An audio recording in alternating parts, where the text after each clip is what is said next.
अभी तक हमने इस चैप्टर में ये सीखा है कि पोटेंशियल डिफरेंस क्या होता है और किसी कंडक्टर से पास करने वाला जो करंट है वो क्या होता है। तो करंट और पोटेंशियल डिफरेंस दोनों को हमने समझा है, दोनों का डिफिनीशन समझा है ना। अब हम लोग जानना चाहेंगे कि पोटेंशियल डिफरेंस और करंट में क्या कोई रिलेशन होता है। अगर वो रिलेशन होता है तो उसको हम लोग फाइंड करने के लिए एक एक्सपेरिमेंट करेंगे, एक एक्टिविटी करेंगे, है ना। और वो जो रिलेशन है, वो जो रिलेशन आता है वो एक्चुअली में उसको ओम्स लॉ कहा जाता है। ओम्स लॉ क्या बताता है? It relates the current through a conductor with potential difference across the conductor. जो कंडक्टर है जिसे करंट फ्लो कर रहा है ना, उस कंडक्टर के क्रॉस जो पोटेंशियल डिफरेंस आएगा उसको उससे पास करने वाले करंट से रिलेट करता है ये जो लॉ है। तो इसको समझने के लिए एक एक्टिविटी जो है, ये एनसीईआरटी में भी एक्टिविटी दिया हुआ है। इसमें क्या है, आप देखेंगे एक सर्किट बनाया गया है। ये सर्किट मैंने पिछले वीडियो में भी दिखाया था, ये सेम सर्किट था। इसमें क्या है कि 4 बैटरी दिखाए गए हैं, है ना। एक रेजिस्टेंस है। रेजिस्टेंस क्या है? एक्चुअली में एक कंडक्टर है, निक्रोम, है ना। निक्रोम जो है एक कंडक्टर होता है ना। ये वायर है, निक्रोम वायर एक्चुअली में। इसके अक्रॉस एक वोल्ट मीटर जोड़ दिया गया है। वोल्ट मीटर क्या बताता है? इसके अक्रॉस पोटेंशियल डिफरेंस बताएगा। और यहां पर देखेंगे एक एमीटर लगाया गया। यह एमीटर क्या बताएगा? यहां से जो करंट जा रहा होगा बैटरी से होकर के उस करंट को बताएगा। वोल्ट मीटर जो है हम लोग ऐसा मान रहे हैं ये आइडियल वोल्ट मीटर है, तो सारा करंट जो है वो इसी सर्किट में जाएगा, यहां से कोई करंट नहीं जाता है, ठीक है। तो सारा करंट, ये जो यहां जो करंट आएगा वो एक्चुअली में उतना ही करंट इस निक्रोम कंडक्टर से होकर के जा रहा होगा, ठीक।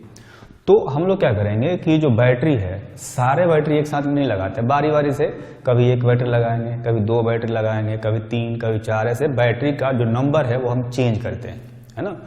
चेंज करते हैं और चेंज करने से इसमें करंट फ्लो कराता है, ठीक है। स्विच जो है, स्विच को ऑन करेंगे और जो इसमें करंट फ्लो करेगा, मतलब कि जो एमीटर की जो रीडिंग होगी उसको इस टेबल में रखेंगे, यहां पर करंट थ्रू निक्रोम वायर, इसकी रीडिंग को इसमें डालेंगे। यहां जो पोटेंशियल डिफरेंस आएगा वो ये वोल्ट मीटर मेजर करेगा, है ना। तो इस वोल्ट मीटर की रीडिंग यानी कि यहां का पोटेंशियल डिफरेंस इस कॉलम में रखेंगे, potential difference across nichrome wire, ठीक है। फिर इनका रेशियो भी निकालेंगे, मतलब इस वोल्ट मीटर का रीडिंग V आएगा, एमीटर का रीडिंग I आएगा, फिर इनका रेशियो निकालेंगे। यहां पर देखेंगे 4 हमने छोटे छोटे यहां पर रोज बनाए हुए हैं, 1 2 3 4। तो क्या करेंगे, बारी बारी से पहले हम लोग एक बैटरी यूज करेंगे केवल, फिर 2 बैटरी यूज करके, ये पूरा जो एक्सपेरिमेंट है इसको रिपीट करना है ना। पहले जैसे एक बैटरी रखा, एक बैटरी यूज करके स्विच को ऑन कर दिया, है ना। तो यहां से जो करंट फ्लो करेगा, एमीटर की रीडिंग मेजर करेंगे, वोल्ट मीटर की रीडिंग मेजर करेंगे, इसका रेशियो निकालेंगे इसमें, ठीक। फिर 2 बैटरी रखेंगे, यहां पर 2 बैटरी मतलब यूज करेंगे, बाकी 2 बैटरी हम लोग अलग रखेंगे उसको। तो 2 बैटरी रख के फिर से यही एक्टिविटी जो है उसको रिपीट करना है। मतलब 2 बैटरी को जोड़ा, स्विच ऑन किया, फिर वोल्ट मीटर की रीडिंग यहां पर डालेंगे, एमीटर की रीडिंग यहां पर डालेंगे, फिर उनका रेशियो निकालेंगे यहां पर। फिर उस तरह से 3 बैटरी रखेंगे, 4 बैटरी रखेंगे, चारों के साथ में भी यही सारी एक्टिविटी रिपीट करना है ना। तो जब आप देखेंगे इस टेबल को ऑब्जर्व करेंगे तो क्या दिखता है कि V/I रेशियो जो है यहां पर चारों में सेम आता है। थोड़ा बहुत इधर आ सकता है क्योंकि एक्सपेरिमेंट करने में कई सारे रीडिंग जो है हम लोग थोड़ा उल्टा पुल्टा लेते हैं, कई तरह के एरर आते हैं रीडिंग में, तो थोड़ा बहुत इधर उधर हो सकता है ना। लेकिन अगर सारे इंस्ट्रूमेंट एक्यूरेट रीडिंग बता रहे हो तो रेशियो एग्जैक्टली सेम आएगा चारों केस में, है ना। तो चारों केस में सेम रीडिंग आने का मतलब ये हुआ कि V/I जो है वो कांस्टेंट है, रेशियो कांस्टेंट है, ठीक। तो अगर V और I इन दोनों का ग्राफ प्लॉट करेंगे तो कुछ ऐसा दिखता है, मतलब एक्स एक्सिस पर करंट, मतलब एमीटर की रीडिंग यहां पर रखा है, वोल्ट मीटर की रीडिंग यहां रखा है, ठीक है। तो चूंकि 4 बार हमने इस एक्सपेरिमेंट को रिपीट किया है तो 4 पॉइंट्स आएंगे V और I का, फिर VI यहां पर, VI यहां पर, ऐसे 4 पॉइंट्स मिलेंगे। एक्स एक्सिस पर हम लोग ये वाला पॉइंट इसकी वैल्यू रखेंगे करंट की, और वाई एक्सिस पर वोल्ट मीटर के पोटेंशियल डिफरेंस की वैल्यू है। तो ये पॉइंट्स को प्लॉट करेंगे, जैसे सपोज यहां पर करंट आया है I1, है ना, यहाँ पर पोटेंशियल डिफरेंस आया V1, तो I1 करंट और V1 पोटेंशियल डिफरेंस, एक पॉइंट ये मिल जाएगा। अगली बार में जब एक्सपेरिमेंट करेंगे दो बैटरी के साथ में, तो करंट की रीडिंग I2 हो गई, वोल्टेज की रीडिंग V2 हो गई, तो V2 और I2 का जो है एक पॉइंट आएगा, I2 करंट और V2 वोल्टेज के सामने एक पॉइंट आएगा, ये है ना। तो वैसे ही 4 बार हम लोग प्लॉट करेंगे, 4 पॉइंट्स आएंगे, I3 V3 I4 V4, ये 4 पॉइंट आएंगे। जब आप चारों को ज्वाइन करते हैं तो ऐसा लगता है कि बिल्कुल एक स्ट्रेट लाइन ग्राफ आ रहा है ना। तो स्ट्रेट लाइन इसलिए आ रहा है क्योंकि इनका जो रेशियो है वो कांस्टेंट है। तो रेशियो यहां पर एक्चुअली में इस लाइन का स्लोप बताता है ना, इस लाइन का स्लोप बताता है। तो यहां से ये समझ में आता है, for each case ratio V/I remain same, that means V/I is equal to constant is equal to R, है ना। मतलब ये जो कांस्टेंट आया है इसको हम लोग कहते हैं रेजिस्टेंस। जो निक्रोम कंडक्टर हमने यूज किया है, जो निक्रोम वायर हमने यूज किया है, उसका रेजिस्टेंस जो है वो इस कांस्टेंट के, इस रेशियो के इक्वल आता है ना। तो अल्टीमेटली ये जो ग्राफ है उससे, या जो रेशियो आया है, कांस्टेंट आया है, उससे हम लोग क्या कंक्लूजन निकाल सकते हैं? उससे कंक्लूजन ये निकाल सकते हैं कि जो V है, V उसको हम लोग लिख सकते हैं I इंटू R, यहां पर R कांस्टेंट है, ऐसे लिख सकते हैं। R चूंकि कांस्टेंट है तो हम लोग ये भी कह सकते हैं कि V is directly proportional to I।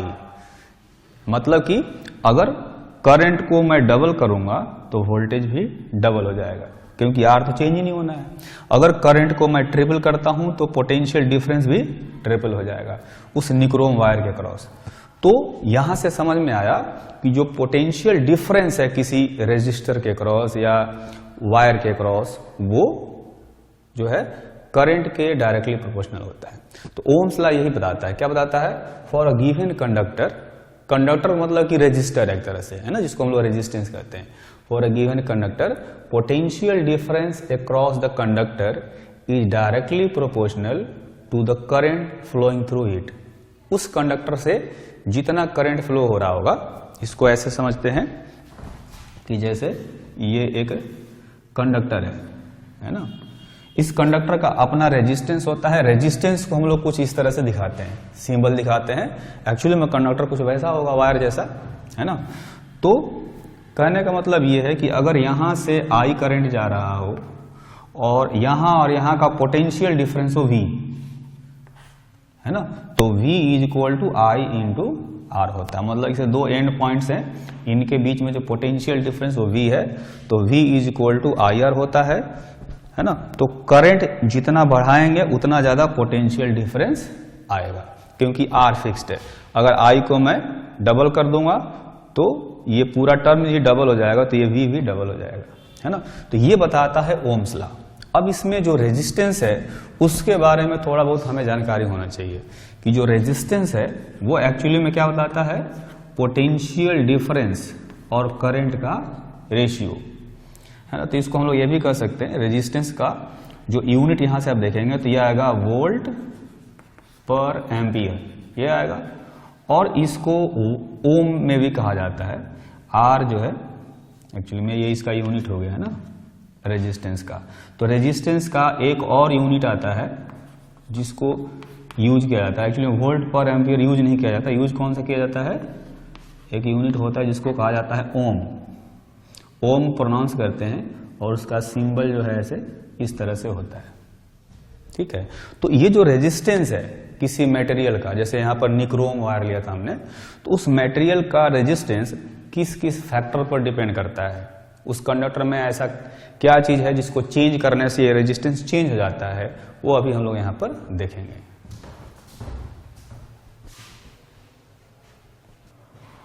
तो हम लोग अपने घरों में कई तरह के इलेक्ट्रिकल अप्लायंसेज को यूज करते हैं। उनको हम लोग इलेक्ट्रिकल कंपोनेंट्स कर सकते हैं, जैसे कोई फैन है, जैसे कोई टीवी है ना, या कोई बल्ब जलता है, ट्यूबलाइट जलता है, ये सारे इलेक्ट्रिकल कंपोनेंट्स कहलाते हैं, है ना। तो किस कंपोनेंट का रेजिस्टेंस कितना होगा, इसको समझने के लिए हम लोग यहाँ पर एक छोटा सा एक्टिविटी देखेंगे, है ना। एक्चुअली में क्या है कि यहाँ पर देखेंगे एक सर्किट बनाया गया है, जिसमें 3 बैटरी है। यहाँ पर एक एमीटर लगाया गया। एमीटर क्या मेजर करता है? करंट मेजर करता है। यहाँ पर एक स्विच है ना। ए और बी जो है ये ओपन सर्किट है। यहाँ पर हम लोग क्या कर सकते हैं, कोई भी इलेक्ट्रिकल कंपोनेंट्स को जोड़ सकते हैं। यहाँ पर हमने 3 इलेक्ट्रिकल कंपोनेंट्स लिया है। एक लिया है निक्रोम वायर ये, और दूसरा लिया है 10 वाट बल्ब, और तीसरा लिया है बहुत ही छोटा सा बल्ब है जो टॉर्च में यूज किया जाता है, टॉर्च बल्ब, है ना। तो इन तीनों को बारी बारी से ए और बी के बीच में जोड़ा जाएगा, और जोड़ने के बाद स्विच को ऑन करेंगे। स्विच को ऑन करने से इस एमीटर की जो रीडिंग आएगी उसको हम लोग मेजर करेंगे। तो देखेंगे कि तीनों ही केस में जो है ये बैटरी तो इक्वल है, सेम बैटरी लगाया गया है, जबकि करंट जो है वो डिफरेंट आएगा, है ना। कोई भी चीज चेंज नहीं हो रहा है। चेंज क्या हो रहा है, केवल यहाँ पर इलेक्ट्रिकल कंपोनेंट्स चेंज हो रहे हैं। तो इलेक्ट्रिकल कंपोनेंट्स चेंज होने से क्या हो रहा है, करंट चेंज हो जा रहा है ना। तो करंट क्यों चेंज हो रहा है ये हमें समझना है, क्योंकि हमने ओम्स लॉ से क्या पढ़ा कि जो V होता है वो I इंटू R होता है। हमने यहाँ पर जो है पोटेंशियल डिफरेंस सेम रखा है, ये तो हमने सेम रखा हुआ है। अगर करंट चेंज हो रहा है इसका मतलब कि ये R जो है यानी कि जो रेजिस्टेंस है वो चेंज हो रहा होगा, ठीक। वो क्यों चेंज होता है इसको समझने के लिए यहाँ पर मैंने लिखा है ना। एक्चुअली में क्या है कि जब किसी भी इलेक्ट्रिकल कंपोनेंट के अंदर, जैसे कि ये निक्रोम वायर है, इसके अंदर भी एक्चुअली में वायर्स ही होते हैं। फिलामेंट जो होता है वो एक वायर से ही बना होता है। तो उसके अंदर जब इलेक्ट्रॉन्स चलते हैं, फ्री इलेक्ट्रॉन्स जब चलते हैं तो उनके मोशन में कोई ना कोई रेजिस्टेंस आता है। उनका वो भी बिल्कुल फ्रीली मूव नहीं कर सकते। जब चलते हैं तो जो बीच में एटम्स होते हैं उनको अट्रैक्ट करते हैं। कई बार क्या होता है, उनका कोलिजन होता है, दूसरे इलेक्ट्रॉन से, दूसरे एटम से कोलिजन होता है ना। तो कोलिजन होता है तो क्या होता है, अपनी काइनेटिक एनर्जी वो लूज करते हैं, है ना। काइनेटिक एनर्जी लूज करते हैं, वो काइनेटिक एनर्जी कहीं ना कहीं हीट के फॉर्म में बाहर जाता है, ठीक। तो एक्चुअली में जिस मटेरियल के अंदर जितने ज्यादा फ्रिक्वेंटली कोलिजन होंगे उतना ही ज्यादा वो एनर्जी लूज करेगा, यानी उसके मोशन में उतना ही ज्यादा रेजिस्टेंस आएगा, और इसलिए कह सकते हैं कि उसका रेजिस्टेंस भी ज्यादा आएगा। तो कुछ ऐसे मटेरियल्स होते हैं जिनमें कोलिजन्स ज्यादा होते हैं, नंबर ऑफ कोलिजन्स इलेक्ट्रॉन के ज्यादा होंगे तो उसका रेजिस्टेंस ज्यादा होता है, और रेजिस्टेंस ज्यादा होगा तो करंट कम हो जाएगा, क्योंकि V हमने सेम रखा है ना। ऐसे कर सकते हैं कि जो I है वो V/R लिखा जा सकता है। अगर मैं इसको फिक्स्ड रखूं, है ना, जो बैटरी का पोटेंशियल डिफरेंस है, जो वोल्टेज है बैटरी का, उसको फिक्स्ड रखूंगा तो रेजिस्टेंस बढ़ाने से करंट घट जाएगा, ठीक। कुछ ऐसे भी मटेरियल होते हैं जिनमें कि अगर इलेक्ट्रॉन मूव करते हैं तो उनमें बहुत कम रेजिस्टेंस आता है, बहुत कोलिजन कम होते हैं, है ना, उतने ज्यादा फ्रिक्वेंटली कोलिजन्स नहीं होते, तो उसमें एनर्जी लॉस भी कम होती है, तो उसमें रेजिस्टेंस नाम मात्र का होता है, ठीक। तो वैसे मटेरियल को हम लोग क्या बोलते हैं, वैसे मटेरियल को हम लोग कंडक्टर बोलते हैं, है ना। तो कंडक्टर बोलते हैं तो उसका मतलब ये नहीं होता कि उसमें रेजिस्टेंस नहीं होता, रेजिस्टेंस उसमें भी होता है लेकिन बहुत ही कम होता है, मतलब इतना कम होता है उसको नेग्लेक्ट किया जा सकता है, ठीक। तो कुछ ऐसे मटेरियल्स होते हैं जिनमें रेजिस्टेंस बहुत ही कम होता है, उनको कंडक्टर बोलते हैं, ठीक। कुछ ऐसे मटेरियल्स होते हैं जिसमें कुछ जो है फिक्स्ड अमाउंट ऑफ रेजिस्टेंस होता है, एप्रेसिबल अमाउंट ऑफ रेजिस्टेंस होता है ना। तो वैसे जो मटेरियल्स हैं उनको हम लोग बोलते हैं पुअर कंडक्टर, मतलब करंट तो फ्लो करेगा लेकिन कम फ्लो करता है, ठीक। और कुछ वैसे मटेरियल होते हैं जिनमें बहुत फ्रिक्वेंटली कोलिजन्स होते हैं, बहुत ज्यादा एनर्जी लॉस होता है ना।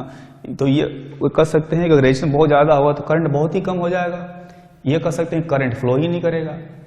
तो वैसे मटेरियल को हम लोग बोलते हैं इंसुलेटर। इंसुलेटर में करंट फ्लो नहीं करता है, ठीक है। तो मैं एक बार पढ़ देता हूं जो मैंने लिखा है उसको।